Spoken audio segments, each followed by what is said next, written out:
cara, presente pra Tu vocês sempre teve também. vontade de escrever? Cara, eu vou falar pra você que tudo que aconteceu na minha vida, tudo, desde escrever, desde falar pras pessoas na internet, tudo foi, eu não vou dizer um acaso, porque foi algo planejado pelo Senhor, mas foi algo que eu nunca imaginei. Então eu não fui concebido dentro de uma casa, dentro de uma família onde meus pais falaram, olha, cara, você vai um dia escrever um livro, você vai fazer isso e tal. Não foi dessa maneira que aconteceu. Então, tudo isso pra mim é muita novidade, tudo.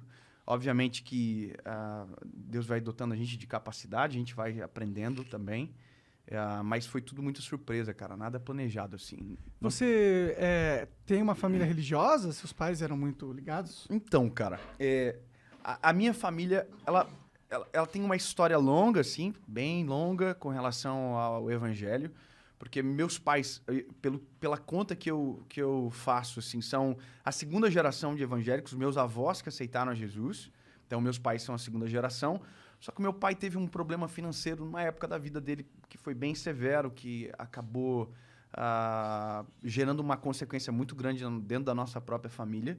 Então a gente perdeu esse vínculo com Jesus, com a palavra, com a própria vida com o Senhor, durante um gap da minha vida que foi a mais importante, foi a adolescência. Então eu fui criado na igreja, quando chegou a adolescência houve uma ruptura dentro da nossa casa, e aí eu voltei para o Senhor. Na verdade, eu conheci Jesus de verdade com 19 anos de idade só, que foi quando eu fui apresentado a Jesus, não pela maneira que eu gostaria, foi num processo de dor bem difícil, mas que foi como quando eu o conheci de verdade. Então, eu conheci fragmentos durante uma boa parte da minha vida. Depois eu fui desconstruído muito, porque vi muita coisa ruim acontecendo. E aí, quando eu tive encontro com Jesus, as coisas foram se repaginando, a minha fé foi transformada e tal, e aí a vida começou de maneira que está hoje. Entendi. Assim, é bem comum um cara que é proeminente, assim, eu não sei como dizer, no pastoreio. Não é pastoreio, cara, porque o pastorado, ele Pastorado. ele é um ministério local, né? Ele é um ministério de cuidar de pessoas. O meu ministério é evangelista, então Evangelista. eu falo para todas as pessoas então a minha função é traduzir o evangelho de maneira simples. Entendi. É isso que eu faço, para que então, todo mundo entenda. Então eu não cuido de pessoas especificamente, né? Por isso que não é pastorado. Entendi. Tá. Esses caras que são proeminentes no evangelho... Sim, pode ser. Uhum. Geralmente tem uma história, assim, né? De uma transformação profunda que... Assim, eu não conheço, talvez esteja falando besteira, mas assim, eu não... Desses que explodem, saem somente do círculo cristão e acabam viralizando e tal, não sei o quê. Esses caras sempre têm uma história com um encontro com Jesus, assim, de sofrimento. Então, cara, assim, eu penso o seguinte, todo mundo, a gente nasceu, basicamente, nós somos apontados para uma divindade. Nós somos apontados para crer em alguma coisa sobrenatural, a mais do que isso aqui, né?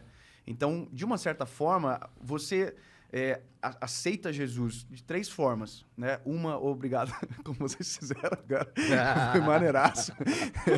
Mas eu achei muito legal da parte da Ciola, o jeito dele, muito, tu falou coração que foi muito bonitinho. puro. Foi mesmo, eu achei muito bonitinho mesmo, da parte, bonitinho não, achei bonito. Achei, sabe, de verdade. Um bom ele gesto. é muito genuíno, cara. Ele é muito genuíno. Realmente. Sem vínculo político, sem nada disso, mas ele é um cara genuíno.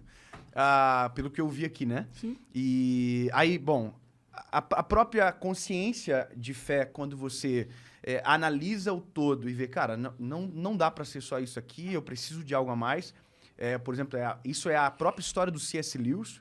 Por exemplo, ele fez essa análise e falou, cara, eu não crer em nada é subestimar a minha capacidade. Saber, é só isso aqui, não pode ser. E a outra é a dor. E a dor é a mais impactante. A dor é a mais impactante porque você conhece não somente o Jesus das Escrituras que foram apresentados em pregações. Você conhece o Deus pessoal, que entra no teu problema, na tua causa, na tua história. Então muda tudo. Entende? Uma coisa é, por exemplo, eu falar pra você, cara, olha, Jesus cura. A outra coisa é você ser curado por Jesus. É totalmente diferente. Então, por isso que os processos de dor, eles intensificam esses personagens proeminentes. Por quê? Porque tem uma história muito profunda por trás. Entendi. Então, quando você experimenta, e foi o meu caso, que eu tive um momento muito difícil, foi só Deus para mudar O quadro e a história, Deus fez.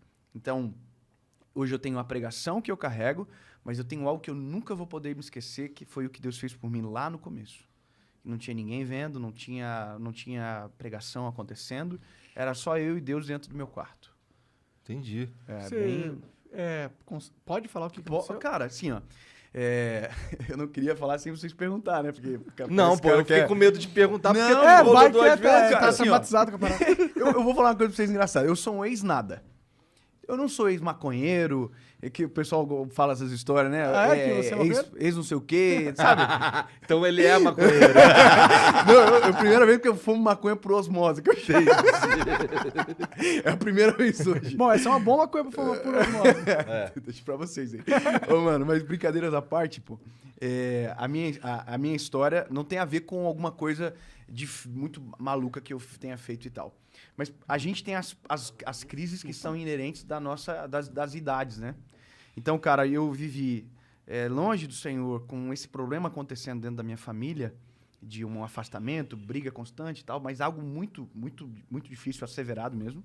E aí, como é coisa dos meus pais, vida do meu pai, eu não vou falar, né? Claro. Mas, em resumo, meu pai teve uma quebra financeira muito grande. Tentaram matar o meu pai. Cara, pesadíssimo, assim. Pra nossa família foi muito difícil. Meu pai ficou desaparecido durante um tempo. Foi muito pesado para nossa família como um todo. Uhum. Engraçado que, quando eu estava lá imerso na história, eu não via a magnitude do que estava acontecendo. Eu não tinha noção, porque eu era um garoto. Né? E eu também não via o nível de maldade das pessoas. A gente recebia ligação nesse período que meu pai estava afastado, assim, desaparecido, dizendo que meu pai estava morto, que tinha encontrado meu pai em tal lugar amarrado. E tudo trote, cara. Caralho. Na época não tinha parado de identificador de chamada, né? Uhum. Então, tudo isso gerou consequências dentro da nossa família. Então, além do meu afastamento, a minha formação de caráter também ficou extremamente corrompida. E aí, cara, uma coisa errada é como um leme de um navio. Ele vai te levando para um outro caminho totalmente diferente do que você deveria estar. Então, quando eu cheguei nos meus 19 anos, cara, 19 anos, eu tava namorando há 2 anos com a minha esposa, o que é a minha esposa hoje, minha primeira namorada e a minha esposa. Um relacionamento terrível, cara, terrível, terrível, terrível, de muito ciúme, de muita briga, de muito desequilíbrio.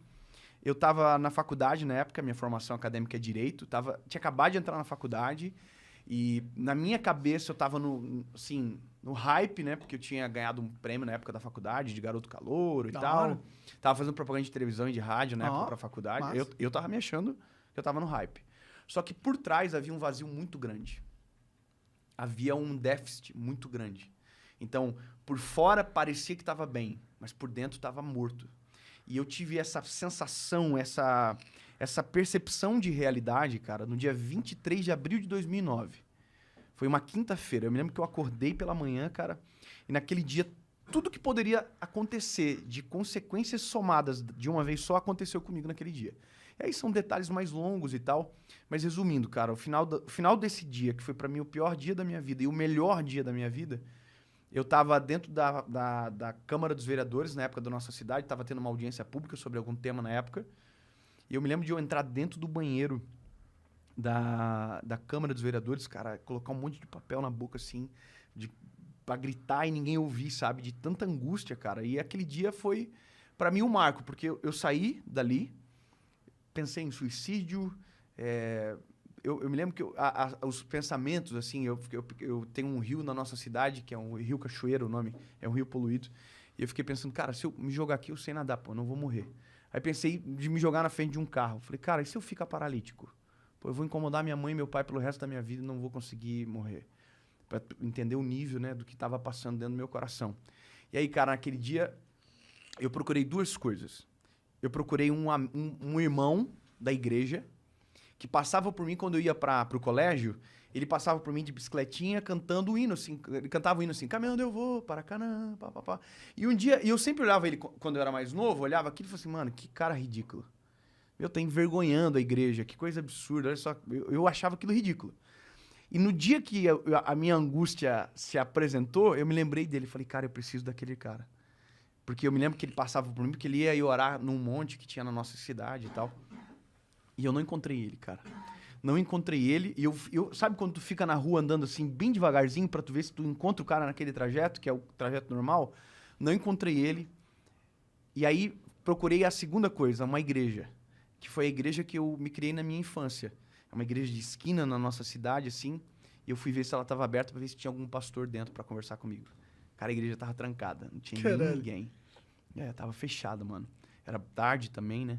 E aí, cara, me restou ir pra casa e entrar no meu quarto, fechar a porta. Na verdade, não tinha porta. A nossa casa não tinha porta no meu quarto. Eu fui pro canto da cama, assim, bem no cantinho onde não dava pra ver da porta. Dobrei meu joelho e comecei a falar com Deus, cara. A oração mais sincera que eu fiz na minha vida. Sabe? Porque a oração, ela às vezes é uma... A gente tenta impressionar, parece Deus, a gente tenta rebuscar as palavras, como se, né? Cara, foi a oração mais simples da minha vida, foi a oração mais verdadeira. Eu nunca chorei tanto, acho, na minha vida como naquele dia.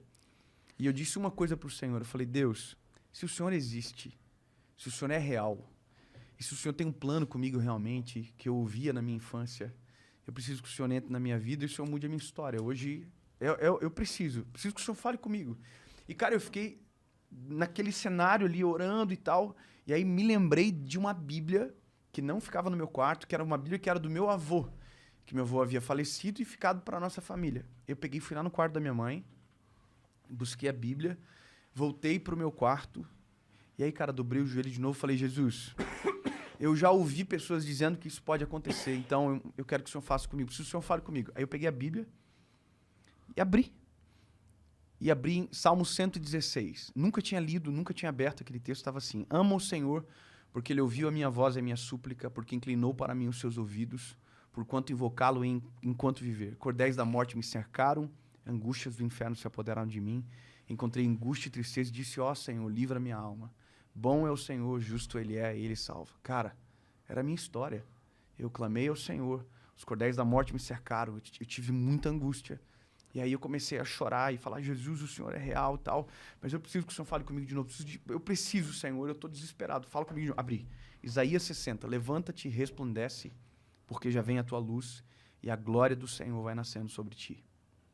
Aquele dia mudou minha vida para sempre, cara. Mudou meu relacionamento com a minha esposa, na época era minha namorada, mudou a minha forma de tratar os meus pais. Foi a mudança mais radical que eu experimentei na minha vida, cara.